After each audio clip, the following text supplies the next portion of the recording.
Nawashukuru nyinyi wanahabari katika mwito wetu na kuja leo kuhusu jambo ambalo kwa upande wetu tunaona ni na umuhimu wa kipekee katika maamuzi yanayotolewa na mahakama yetu, mahakama ya juu kabisa, mahakama ya rufaa.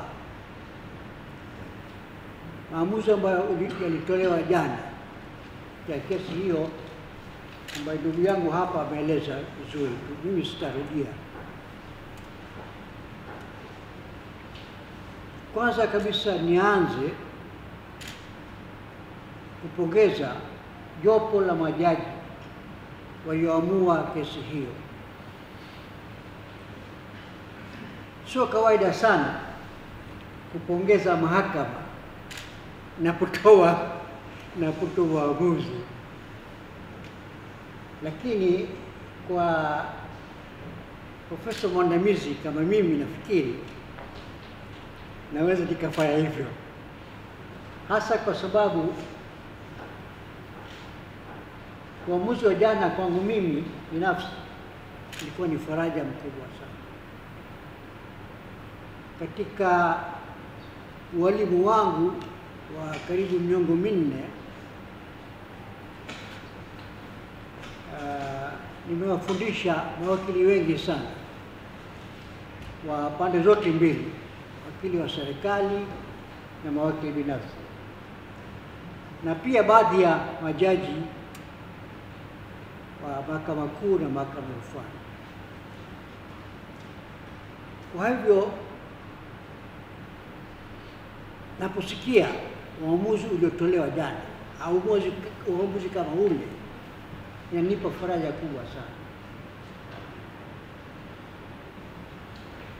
Jambo la pili, ningependa kusema kwamba jopo la majaji liliongozwa na Jaji Levina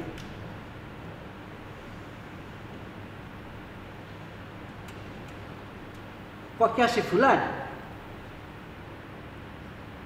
alitoa uamuzi ambao ulikuwa wa ujasiri, hasa katika mazingira yetu.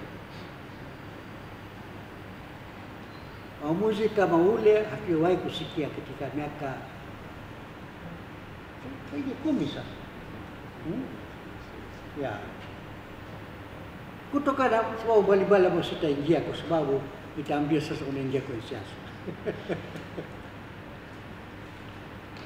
Marekebisho yaliyofanywa mnamo mwaka 2020 katika sheria ambayo inamwezesha mtu kwenda mahakamani pale anapodai kwamba haki zake za msingi zimevunjwa na yeye ameathirika na vunjaji wa haki hizi. Sasa mwaka 2020 wakaleta marekebisho, wakarekebisha sheria. Sio maboresho, ndugu yangu, sio maboresho. Marekebisho walifanya, haikuwa maboresho. Haikuwa maboresho kwa maoni yangu. Na nitaongea kidogo kwa nini haikuwa maboresho. Sasa katika katiba yetu tangu mwaka 84 ambapo tuliingiza haki za binadamu katika katiba yetu, kuna ibara 2 za katiba. Kuna ibara 2 za katiba ambazo ni hizi. Ibara ya 30 ya katiba inamwezesha mtu au kundi la watu ambalo limeathirika na sheria fulani au tendo fulani na chombo cha serikali au afisa wa serikali, imeathirika na haki yake ya kimsingi imevunjwa, inamwezesha mtu kama huyu au kundi kama hili kwenda mahakamani. Ibara ya 30,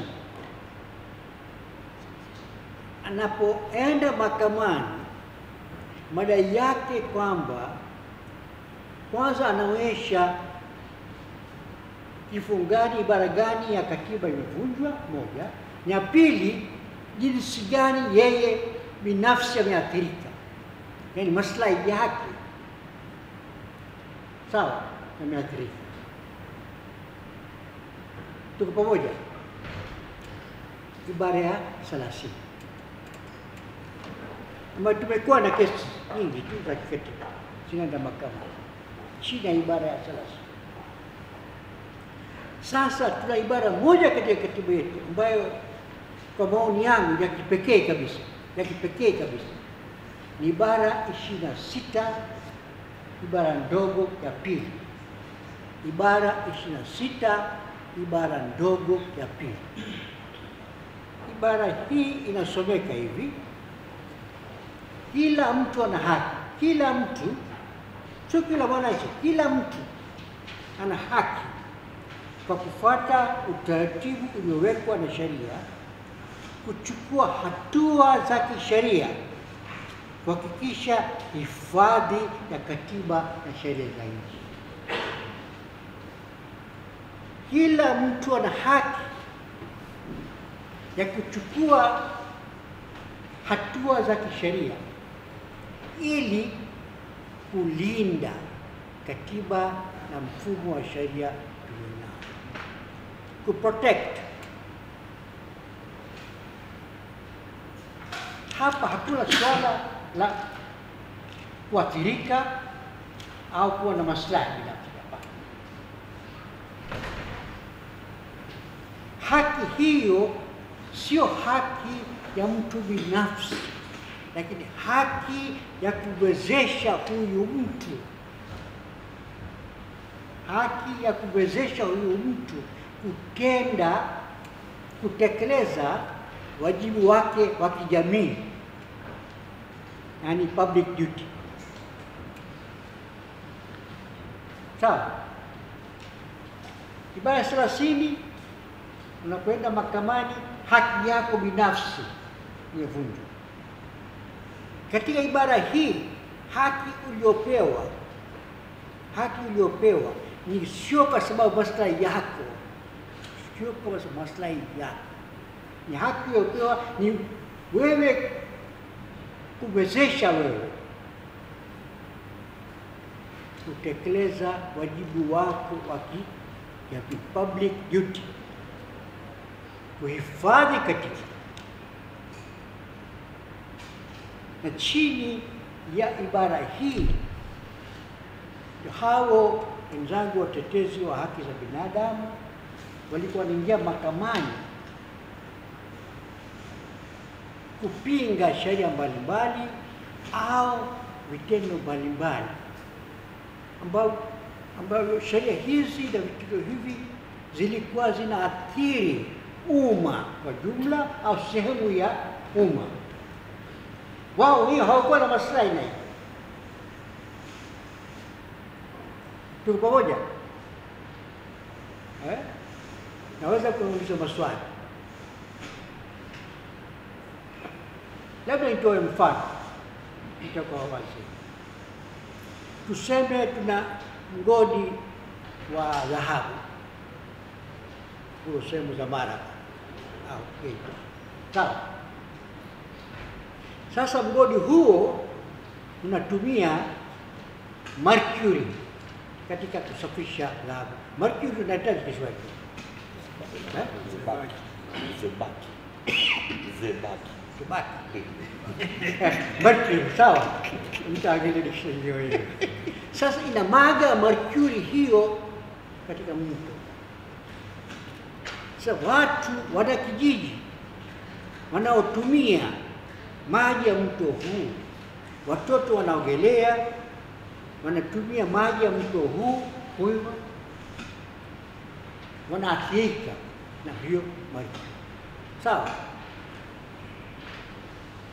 Lakini wao wenyewe hawana uwezo wala hawana ufahamu, wala hawana uelewa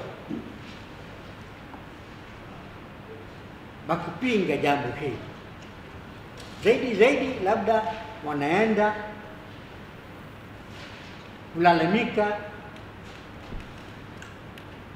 katika vyombo vya kisiasa na vyombo vya kiserikali, na kama mnavyojua, msitaki kuzungumza, wanazungumza sio ndio kesho nini,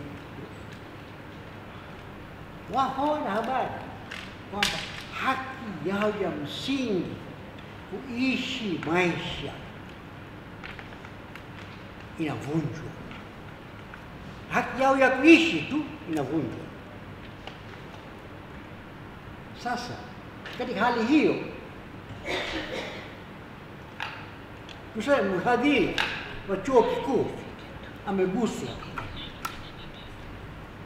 yeye aishi pale, yeye haathiriki, mtoto wake haathiriki, watoto wake hawaathiriki, na yeye ameguswa na jambo hilo ambalo linafanyika, linatendewa kwa sehemu ya umma. Hawa wanakijiji anachofanya nini? Anaenda mahakamani chini ya ibara 26 ibara ndogo ya pili. Malalamiko yake kwa mahakama ni kwamba, waheshimiwa majaji, kule Geita kuna jambo linatokea ambalo linaathirika sana haki ya sehemu ya umma ya kuishi. Kwa hivyo mimi nimekuja mbele yenu kutekeleza wajibu wangu wa kijamii kwa niaba ya hao. Sawa? Naomba ninyi ndio mfanye uamuzi. Kwa hiyo kama mahakama ndio chombo cha mwisho kulinda haki za wananchi, haki za binadamu, haki za kuishi, ambayo haki ya msingi kabisa. Sio haki zingine zote zinategemea haki ya kuishi. Tuko pamoja? Katika hali hiyo ndio sasa huyu mhadhiri au ndugu yangu wako ole anaingia mahakamani. Mimi naona ni muhimu ieleweke hiyo. Kwa nini nasema hivi? Kwa sababu siwalaumu watu wetu, wala siwalaumu wanahabari, na laumu tujilaumu sisi wenyewe. Masomo tunafanya mambo hayo, lakini nabaki kwetu. Masomo sisi wengine tunajadili tu miongoni mwetu, hatuchukui fursa ya kuwasiliana na umma, kuelewesha. Ndio maana muhimu, ndio maana nilimwambia rafiki yangu hapa kwamba jamani, uamuzi huu umetoka, itisha wanahabari ili tuweze kuwasiliana na umma, na kiungo kati sisi na umma wetu ninyi ni kiungo muhimu sana. Sasa marekebisho yaliyofanyika mwaka 2020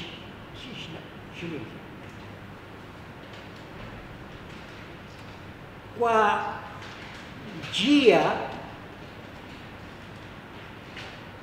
ya sheria ya kawaida ilijaribu kurekebisha ibara ya katiba ya 26 ibara ndogo ya pili, kwa kusema kwamba mtu yeyote ambaye anafungua kesi chini ya ibara hii 26 ibara ndogo ya pili lazima aonyeshe katika kiapo chake kwa jinsi gani yeye binafsi ameathirika, aonyeshe personal interest, ambayo kiume kabisa na ibara yake.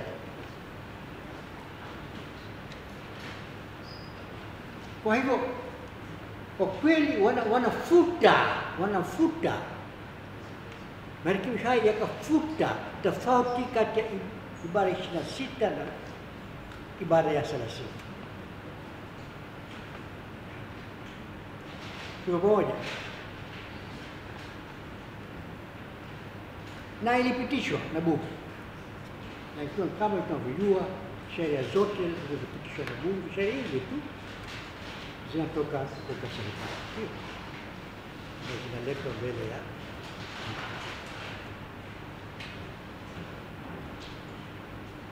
hiyo sheria ilipopitishwa na Bunge na bado ilikuwa haijawa kubalika na Mheshimiwa Rais wakati ule, Mheshimiwa Magufuli, sasa marehemu. Mimi niliandika makala kusema kwamba marekebisho hayo kwa kweli ni kinyume cha haki, na kwa mlango wa nyuma inarekebisha katiba yetu ambayo sio sahihi.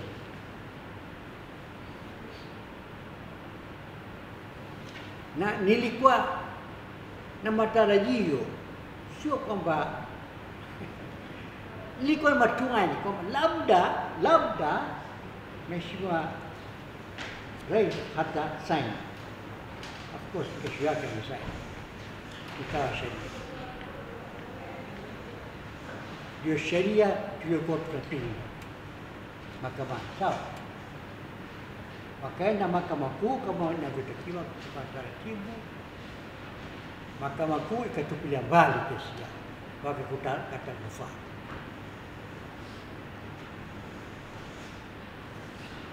Na katika rufaa iliyokata, mimi nilikuwa na heshima ya kuongoza jopo la mawakili wenzangu, Mpoki hapa, John na Mshala. Mshala bado nafikiri anasherehekea ushindi wa jana, hakufika hapa.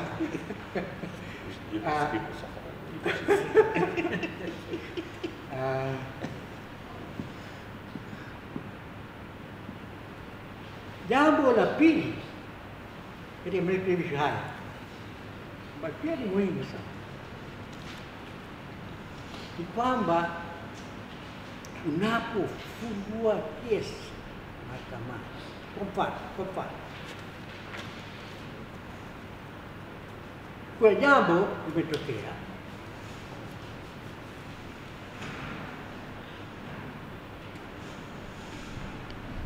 mtendaji wa serikali au kiongozi wa serikali ambaye anatuhumiwa kufanya kosa, kuvunja katiba, labda ni mkuu wa nchi, sawa.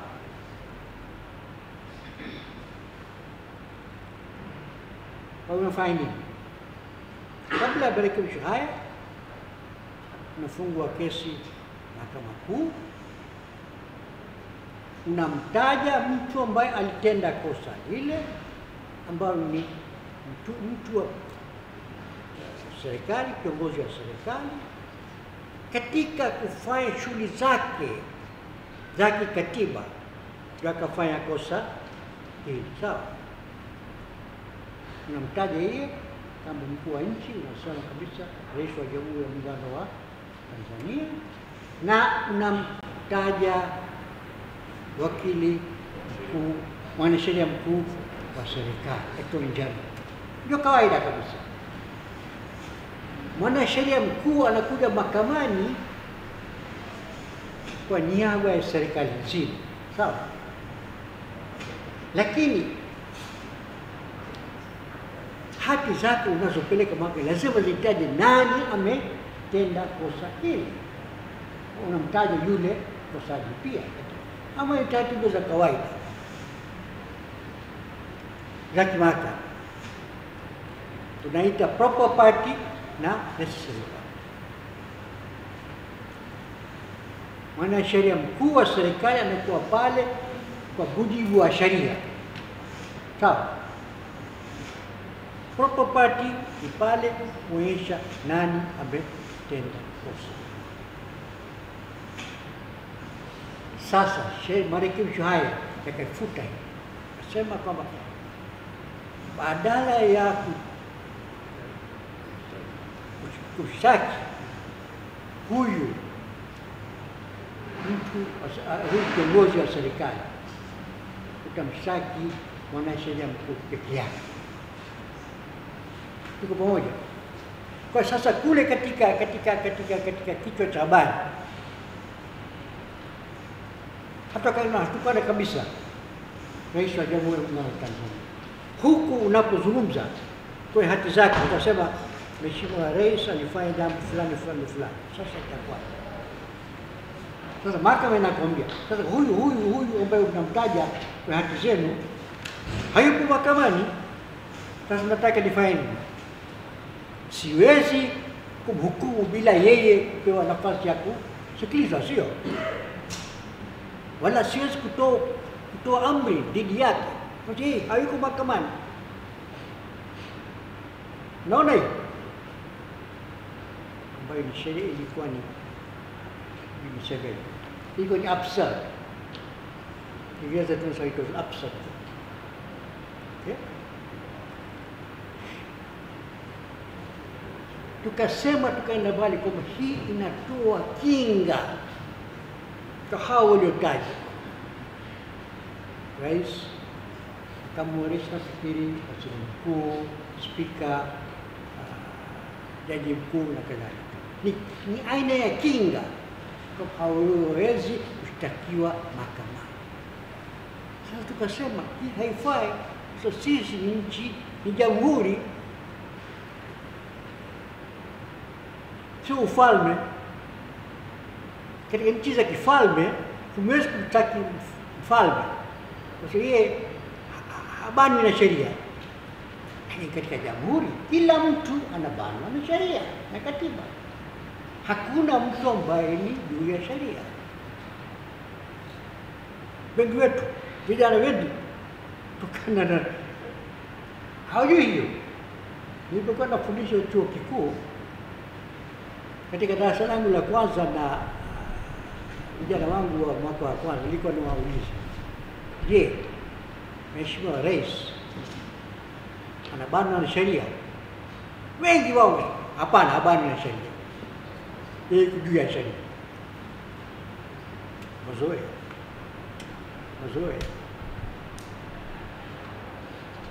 Bwana Rais kwa urais wa kifalme, imperial presidency. Sisi tukapinga hii. Ninafurahi kwamba mahakama imetukubalia hoja zetu zote tulizotoa, hoja 8 katika rufaa yetu, zote zimekubaliwa mahakama, na mahakama imesema wazi bila kutafuna maneno kwamba hayo marekebisho kifungu ndogo cha 2, 3, 4 na 5 ya kifungu cha 4 katika sheria hiyo ni batili, haina nguvu za kisheria kwa sababu ni batili, ni kinyume cha katiba. Nishika kusema kwamba uamuzi huo ulikuwa uamuzi nahitaji ujasiri hata mahakamani kwa uamuzi kama matumaini yangu ni kwa wenyewe wanahabari pia mtajifunza kutoka na hii, kuwa na ujasiri na kutoa taarifa za ukweli,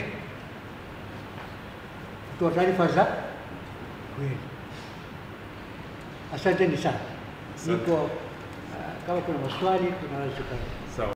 Mwaka 2018 ilifunguliwa shauri linaloitwa la Ado Shahidi dhidi ya Rais wa Jamhuri ya Muungano wa Tanzania Joseph Pombe Magufuli na mwanasheria mkuu wa serikali, na hili shauri lisimamiwa na Fatma Karume, na Fatma ndio alipata matatizo hapo mpaka leo. kwenye ile shauri liliwekwa pingamizi kwamba rais hawezi kushtakiwa mwaka 2018, na ilikuwa ni kuhusu uteuzi wa mwanasheria mkuu wa serikali Adedatus Kirangi. Jaji Feleshi akiwa jaji kiongozi alisikiza ile shauri,